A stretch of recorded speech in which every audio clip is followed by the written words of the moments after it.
नमस्कार साथियों, Radha Rani law classes के यूट्यूब चैनल पर आप सभी का हार्दिक स्वागत है। सीआरपीसी की सीरीज कंटिन्यू करते हुए आज हम सीआरपीसी का चैप्टर 6 पढ़ते हैं।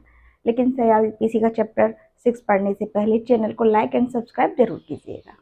आप सब्सक्राइब करने में बहुत कंजूसी करते हैं, जो ना कीजिए। चलिए हम सीआरपीसी का चैप्टर 6 देखते हैं। देखो, सीआरपीसी का चैप्टर 6 है हाजिर होने को विवश करने के लिए आदेशिकाएं।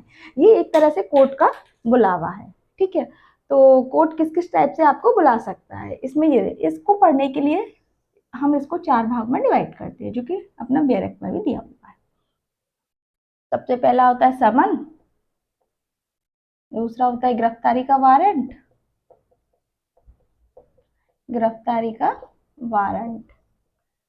थर्ड होता है उद्घोषण एवं कुर्की, और फोर्थ है आदेशिकाओं से संबंधित अनुबंध।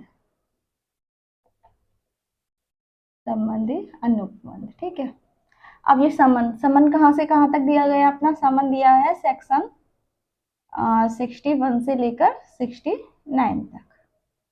ये अपना समन दिया हुआ है। गिरफ्तार वारंट का प्रोसेस कहाँ से दिया? सेक्शन 70 से लेकर ये दिया गया है अपना 81 तक।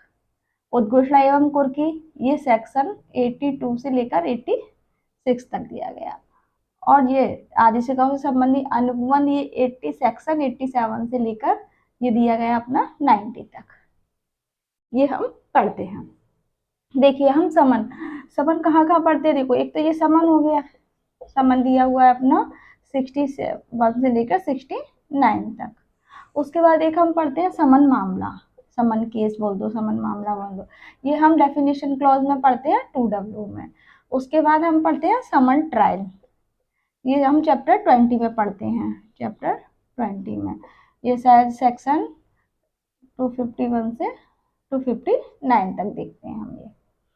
ठीक है, तो ये हमारा समन सीआरपीसी में समन कहाँ दिया गया है ये बताया गया है।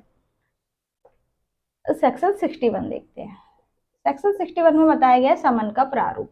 तो देखिए, समन का प्रारूप कैसा होगा? तो समन हमेशा 2 प्रतियों में होगा।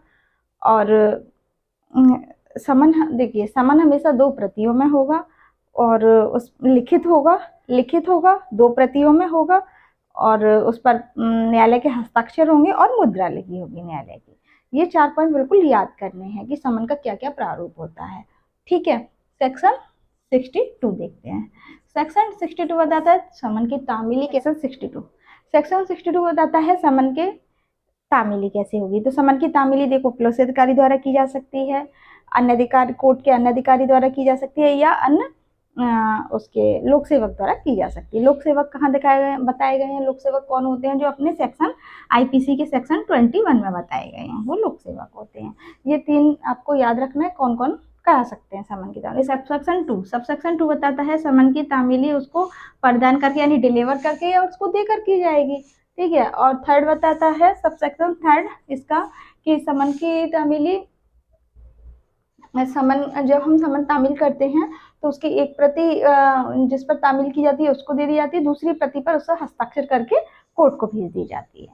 सेक्शन 63 पढ़ते हैं। सेक्शन 63 बताता है आपको निगमित निकाय और सोसाइटियों पर समन की तामीली। तो निगमित निकाय और सोसाइटियों पर समन की तामीली कैसे होगी? तो उसमें देखिए, निगम पर है ना, उसके सचिव, स्थानीय प्रबंधक या अन्य प्रधान पर तामीली करके हम इस पर कर सकते हैं, या फिर उसके किसी मुख्य अधिकारी पर समन की तामीली की जानी हो तो उसको रजिस्ट्रीकृत डाक द्वारा भेज दी जाती है उसके पते पर। ऐसे इनमें तामीली हो जाती है समन की। सेक्शन 64 बताता है कि जब समन किया हुआ व्यक्ति ना मिल सके तब तामीली। जब समन किया हुआ व्यक्ति ना मिल सके तो भाई, जब जिस पर समन कर रहे हैं वो व्यक्ति नहीं मिलता है, तब तामीली कैसे होगी? तो तब तामीली हम समन किसको देंगे? जो उसके परिवार का वयस्क सदस्य है, वयस्क पुरुष सदस्य होना चाहिए, लेकिन उसको हम देकर समन की तामीली कर सकते हैं। सीपीसी में कहाँ पर दिया गया समन के बारे में? तो ऑर्डर 5 बताता है, और वहां पर तामीली सीपीसी में तामील उस पर वयस्क महिला पर भी की जा सकती है, उसको भी देकर की जा सकती है यहाँ पर, लेकिन आपराधिक मैटर में हमेशा वयस्क पुरुष कैंडिडेट को ही दी जाती है, महिला को नहीं दी जाती है। और यहाँ सीपीसी में भी सेवक पर तामीली नहीं होती है, सीआरपीसी में भी सेवक पर तामीली नहीं होती है। उसके बाद हम सेक्शन 65 देखते हैं। सेक्शन 65 बताता है जब पूर्व बंधित प्रकार से तामीली ना हो सके तब तामीली कैसे की जाए। जैसे 62 में नहीं हो सकती, 63 से नहीं हो सकती, 64 के अकॉर्डिंग नहीं हो सकती, तो फिर 65 में बताया गया, तो फिर हम तामीली कैसे करेंगे।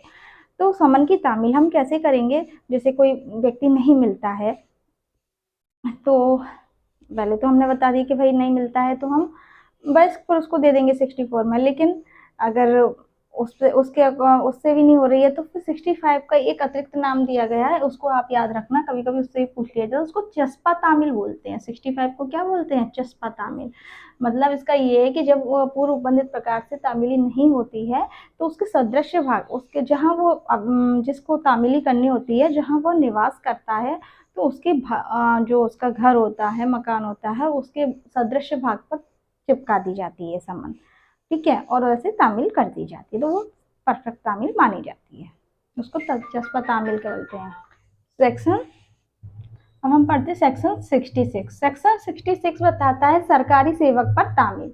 तो सरकारी सेवक पर तामीली कैसे की जाती है, तो सरकारी सेवक पर तामील करने के लिए उसके प्रधान को भेज दी जाती है समन, उसको भेज दिया जाता है, उसके प्रधान को भेज दिया जाता है। अगर वो सरकारी सेवक है तो उसके प्रधान को भेज दिया जाएगा, प्रधान उस व्यक्ति पर समन की तामील करा देगा और हस्ताक्षर करके कोर्ट को भिजवा देगा समन को, ठीक है। ये 66 हो जाता है। अपना 67 बताता है कि स्थानीय अधिकारिता के बाहर अगर समन की तामीली करनी हो।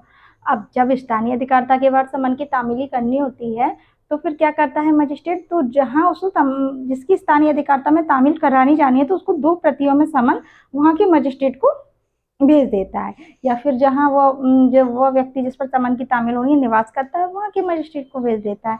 इस टाइप से ये समन की तामील हो जाती है स्थानीय अधिकारिता के बाहर।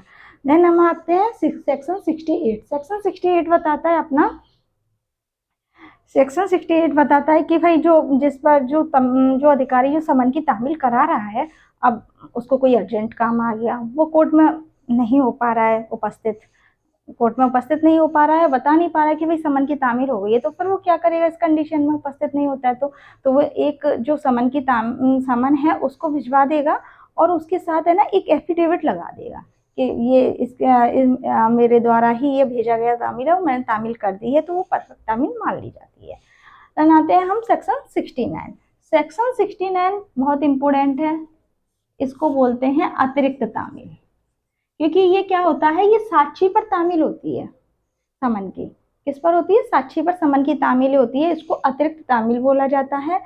और ये हमेशा बाई पोस्ट होती है, जैसे हम उस पर परिवारकारों पर जो हम तामील करते हैं वो तो हम निवेदन करके प्रदान करके इस टाइप से कर दी जाती है, लेकिन हमेशा साक्षी पर जो तामील होती है वो बाई डिलीवरी के रजिस्ट्री का डाक द्वारा की जाती है, उसको पते पर, मुख्य पते पर भेजकर, ठीक है। सभी को राधे राधे, जय श्री राम।